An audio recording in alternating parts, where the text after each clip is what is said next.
நான் மேடையில் இருந்தாவே கரண்ட் வைப்ரேஷன் ஆகும்.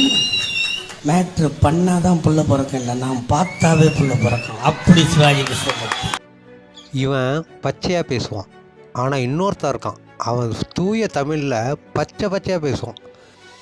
இவனுக்கு மத்தியில் கண்ணகியே வாழ்ந்தாலும் இவன் உலகம் என்ன சொல்லணுன்னே தெரியாது. ஆனால் நீங்கள் வாழ்கிறீங்க பாரு, கண்ணகி போல் வேடமிட்டு நீங்கள் அடுத்தவனுக்கு புத்திமதி சொல்கிறீங்க.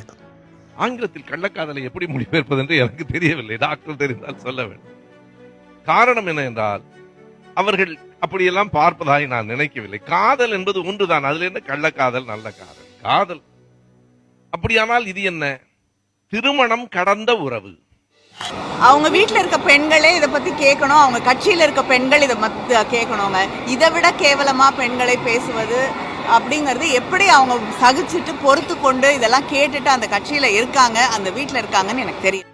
உலக மகா உத்தமி கலியுக கண்ணகி கனிமொழி எங்கிருந்தாலும் மேடைக்கு வா. உனக்கு வெக்கம் மானம் சூடு சொரணை இருந்தால் தமிழ்நாட்டில் 2021 முன்பாக ஊர் ஊரா போய் என்ன கூறினாய்? தமிழ்நாட்டில் இளம் விதவைகள் அதிகமாகி விட்டார்கள், இன்றைக்கு கள்ளச்சாராயமும் கஞ்சாவும் பெருகிவிட்டது என்று வாய் கூசாமல் பேசினாயே.